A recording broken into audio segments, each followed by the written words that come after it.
The Abert squirrel is 18 to 24 inches long with a gray body, a reddish back, a white belly, and a dark tail with white sides. Their front forepaws are well adapted for life in the forest. The long, padded toes have sharp claws. They are very nimble and flexible. Long tufts of fur on the tops of their ears have given them a nickname, the tassel-eared squirrel. Sometimes they will perch motionless on a stump, sitting upright and surveying the surrounding terrain. But most of the time they are in motion, a running, bounding blur, flitting through the forest, rarely out of sight of a pine tree. In fact, their lives are totally dependent on the ponderosa pine tree, using it for food, shelter, and open space. Here's an Abert squirrel nibbling away on a forest treat, the juicy, sweet seeds hidden inside the scales of a pine cone. They nest in the trees, too, favoring a mass of intertwined twigs, infected by dwarf mistletoe. The branches of the trees serve as an elevated highway where they can speed around, jumping up to 7 or 8 feet between interlocking branches. Depending on the abundance of food sources, their territory can cover 6 to 24 acres. This dependency on the ponderosa pine tree also puts them at risk in the event of a forest fire, the kind of hot, blazing fire that burns up the high boughs of the pine trees. After a fire of this magnitude, the trees are stripped of their interlocking canopy, leaving little opportunity for the Abert squirrel to find food or shelter.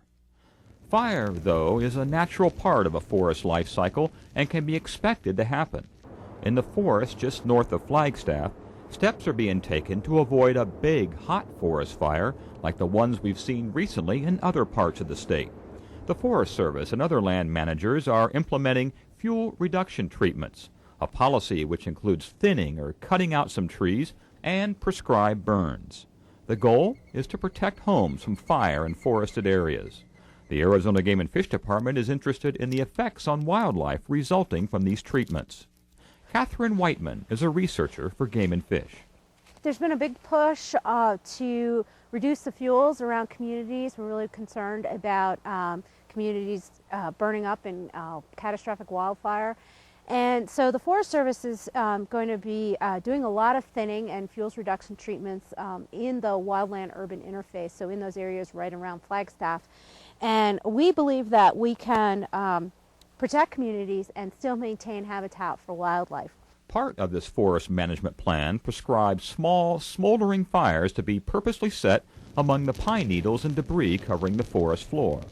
The idea is to burn a little now, clearing away some of the dry brush.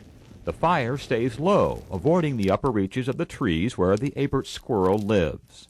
In other areas, the tree canopy will be opened up, allowing more sunlight to get through, promoting the production of grasses, forbs, and pine cones.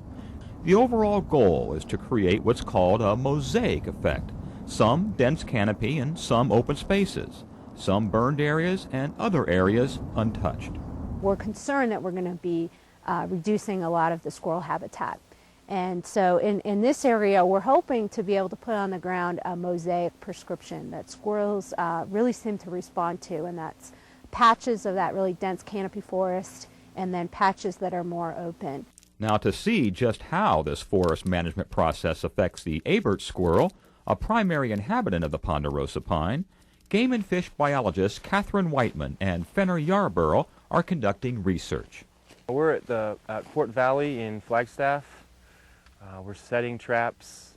We have 160 traps, so we're baiting them with peanuts, opening them early this morning, and going to leave them open all day, and then come back about 5:30 or 6 tonight and check them and see if there's any squirrels in there. The research methodology involves trapping squirrels and then fitting them with these technical marvels. A small locator beacon that fits around the squirrel's neck. Researchers can track the squirrel's movements with these receiver antennas.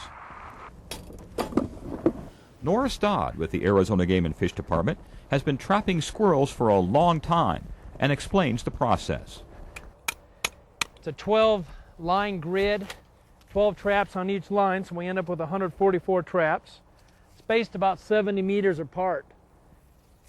The whole area is about 150 acres, And because I have to have a crew of trappers walking the lines, we need to make sure that it's something they can follow without getting lost.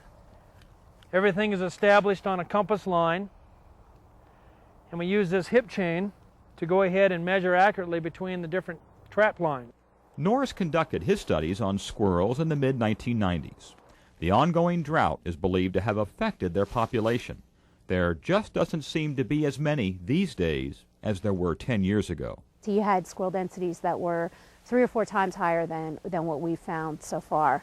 We're really hoping that we've had about 18 months of pretty decent wet weather, and so we're hoping that the squirrel population will respond to that. And we'll see next spring, if in fact it did. The traps are simple spring-loaded devices that do not harm the squirrels. Each morning, Catherine and Fenner load up with a bucket full of peanuts and walk the trap lines, baiting their prey. We got peanuts in the bucket that we use for baiting. We try to put a handful in the back of the trap and then some around the front and a little bit a trail going in to hopefully entice them into the trap. Each trap is partially covered with sticks to provide some cover for the animal inside. Even though we do put some shade, I think the high temperature today is supposed to be 58, so they won't overheat or get too cold during the day or anything like that. Then, later in the afternoon, Catherine and Fenner return to check the traps. Empty traps are sprung so that an animal will not get caught overnight. It gets cold enough in Flagstaff that we can't leave them open overnight. So we check them as close to dark as we can and close them at night to make sure nothing gets in there until morning, and then we'll come back out and set them again. It's simply a matter of walking from one trap to the next, looking inside for an animal, and if there is none, using a long pole to flip the trap mechanism.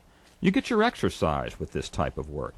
These traps are 50 meters apart, and we have 4 grids in 2 different sites, so we pretty much walk about 6 miles a day, lugging around buckets of peanuts, and most of the time we end up working at night, so we're trying to find tiny little pin flags in dark with flashlights, so it is tougher work than most people think. Trap after trap is empty. It's not that easy to catch a squirrel. Researchers had to be very diligent to get a sample size large enough to make the study relevant. We're just going to keep trapping and keep seeing what we can do, and maybe they'll get used to the traps a little more and start going in them, and we'll just keep plugging away and hopefully we'll have better luck. Finally, we walk upon a trap with a small furry rodent inside. But it's the wrong kind of squirrel for this study. This is a common ground squirrel, not the Aberts. Okay, no biting. The trap door is open. Go on, free, you're free. And he runs away. Other traps yield stellar jays. Go on. Then, one trap has captured an Abert squirrel. He has to be anesthetized before the radio collar can be attached. This is done by placing the entire trap inside a bag, then adding a pouch filled with knockout drugs to put him to sleep. These are the same drugs your vet uses on your pet. Once he's out, researchers have to work fast, attaching the collar, loose enough so that it doesn't restrict movement, but tight enough not to fall off. Then, after a brief recovery period, he's released back into the wild. Now his habits can be tracked with the radio equipment. Researchers are hoping to learn more about the squirrel's movements after the forest has been treated. For example, will the squirrels move out of the treated areas, or will they stay and just use the untreated areas? How do they utilize the new space created when fire clears out brush and debris? This data will be tracked over time and be compared to squirrels in areas where no treatment has been done. It will make it possible for researchers to better understand the Abert squirrel. Around here in Flagstaff, they're being really proactive with prescribed fires and that type of thing, so we really want to monitor squirrel populations and other wildlife populations to see the effect of prescribed burns on the animals. Forest fires are a fact of life.